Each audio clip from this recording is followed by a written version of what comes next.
Hello everyone, welcome to my YouTube channel that is Maths Phobia Cracker.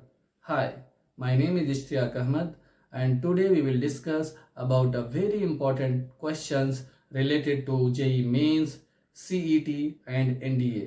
इससे पहले वाले videos में हमने क्वेश्चन नंबर 1 देखा था जो कि हमारा लॉगरिथमिक आइडेंटिटीज से रिलेटेड था। आज हम लॉगरिथमिक आइडेंटिटीज से ही रिलेटेड दूसरे क्वेश्चन की बात करेंगे। सेकंड क्वेश्चन इज ऑलरेडी हमने बोर्ड पर लिख दिया है। क्या लिखा है एक बार रीड कर लेते हैं हम लोग। Question number 2 that is if log a plus b divided by 2 base is e is equal to 1 by 2 log a to the base e plus log b to the base e, then what is the relation between a and b? क्या है चलिए देखते हैं हम लोग। अच्छा, इसका option दे रखा है कि first option is a is equal to b और a is equal to b by 2 और 2a is equal to b और a is equal to b by 3। Okay, तो सॉल्यूशन मैंने लिख रखा है, इसको ऑलरेडी पहले लिख देता हूं ताकि हमारा टाइम बचे।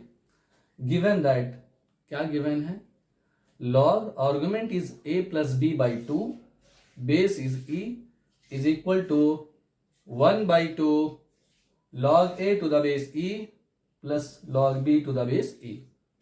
ये हमारा आइडेंटिटीज है। क्लियर है। इसके बाद जो नेक्स्ट स्टेप है उसको मैंने एज इट इज लिख दिया है। ये जो 1 by 2 एज इट इज, यहां पर हमने एक लॉगरिथमिक आइडेंटिटीज की प्रॉपर्टी अप्लाई किया है, that is log m into n is equal to log m plus log n। तो log m plus log n that is equal to log m into n। यहाँ पर m क्या है, a, और n क्या है हमारा, b है। तो हमने एक आइडेंटिटीज को अप्लाई किया, इसमें कन्वर्ट हो गया। ठीक, इसके बाद में क्या हुआ, left hand side as it is, right hand side में हमने क्या किया, 1 by 2, ये जो 1 by 2 था, जो बेस, ये जो 1 by 2 है जो पीछे मल्टीप्लाई कर रहा है, ये पावर में चला गया। हमने इसको लॉगरिथमिक आइडेंटिटीज में डिस्कस किया था। अगर जो आर्गुमेंट का पावर रहेगा तो पीछे क्या करेगा, मल्टीप्लाई, और अगर जो मल्टीप्लाई करेगा तो पावर में भी चला जाएगा। राइट टू लेफ्ट भी याद रखना है, लेफ्ट टू राइट। जो हमने लॉगरिथमिक आइडेंटिटीज की वीडियोस बनाई थी उसमें जाकर के आप देख सकते हैं, उसमें हमने सारे फॉर्मूले के बारे में डिस्कस किया है। तो ये 1 by 2 आर्गुमेंट के पावर में जाएगा तो क्या लिखेंगे, लॉग, यहां से उठ के यहां पे गया तो क्या हो जाएगा, log base e, argument is a b की पावर, ये जो 1 by 2 था पावर में 1 by 2 आ गया। नेक्स्ट स्टेप में क्या किया, जब ये दोनों लॉगरिथमिक वैल्यूज इक्वल हैं, अगर जो ये और ये दोनों लॉगरिथमिक वैल्यूज क्या हैं, इक्वल, तो इसके आर्गुमेंट भी क्या आ जाएंगे, इक्वल। ठीक, तो मतलब a plus b by 2 is equal to a into b की पावर हाफ को मैं लिखूंगा root a b. This is the fundamental operation of mathematics. इसके बाद में मैंने क्या लिखा है, इधर क्या लिखा है, इसको हम a प्लस बी बाई 2, तो a प्लस बी बाई 2 जो था, ये 2 इधर डिवाइड कर रहा है तो इधर जाके मल्टीप्लाई करेगा, तो क्या हो जाएगा, a plus b is equal to 2 times of root a b. Fine. इसके बाद में मैंने क्या किया, ये जो 2 root a b right hand side में था वो लेफ्ट में शिफ्ट होगा, तो हम लिखेंगे a plus b minus 2 under root a b is equal to 0। इसके बाद में हमने इसमें मॉडिफाई किया है, क्या है ये, हम a को रूट ए का होल स्क्वायर लिख सकते हैं, प्लस b को रूट b का होल स्क्वायर लिख सकते हैं, माइनस 2 इंटू, इसके बीच में क्या है, 2 into root a into b को मैं root a into root b लिख सकते हैं, इज इक्वल टू 0। ये हमारा according to surds and indices 9th और 10th में ये चीजें पढ़ाई जाती हैं। ठीक, तो ये जस्ट बेसिक मॉडिफिकेशंस मैंने किया है यहाँ पे, तो इससे यहाँ तक आई होप आप लोगों को समझ में आ गया होगा।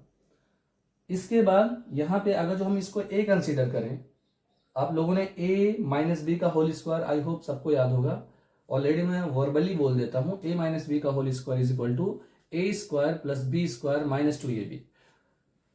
तो वही फॉर्मूला मैंने यहां पे अप्लाई करने की कोशिश किया है। ये अगर जो मैं रूट a को स्मॉल a मान लेता हूं फॉर्मूले का, रूट b को b मान लेता हूं, और रूट a को a माना है, रूट b को b, तो क्या हो जाएगा, a square plus B square minus 2ab। उस फॉर्मूले से मैं root A minus root B का होल स्क्वायर लिख सकता हूं। फाइन। इसके बाद में हमने क्या किया, taking square root on both side, दोनों तरफ मैंने स्क्वायर रूट लिया, तो क्या किया, स्क्वायर रूट ने क्या किया, इस 2 को खत्म कर दिया, तो क्या हो जाएगा, root A minus root B is equal to 0। Root A is equal to, ये जो माइनस रूट बी था बेटा ये राइट साइड में जाएगा, तो root A is equal to root B, उसको हम a is equal to B लिख सकते हैं by the help of squaring both side. तो हमने इसको यहाँ पे जो भी हमारे स्टेप्स हैं इसमें हमने जस्ट बेसिक ऑपरेशन इस्तेमाल किया है। जो बच्चे 10th पढ़ करके 11th में एंटर करते हैं उनको ये बेसिक ऑपरेशंस, बेसिक मॉडिफिकेशंस पते होते हैं, जो जेईई मेंस का पेपर देने वाले होते हैं या जनरली सीईटी का एग्जाम देने वाले होते हैं या एनडीए का एग्जाम देने वाले होते हैं। ठीक, तो आई होप यहाँ पे जो है root A is equal to root B, A is equal to B, तो ये हमारा relation between A and B आया है। तो यहाँ पे ऑप्शन में देखो कौन सा दे रखा है, A is equal to B is first option, तो यही ऑप्शन सही था। आई होप ये क्वेश्चन आप लोगों को अच्छे से समझा होगा। फिर भी किसी भी स्टूडेंट को कोई भी डाउट हो तो प्लीज़ कमेंट बॉक्स में अपना डाउट ज़रूर मेंशन करें। I will try to see as soon as possible and resolve your queries. Thank you.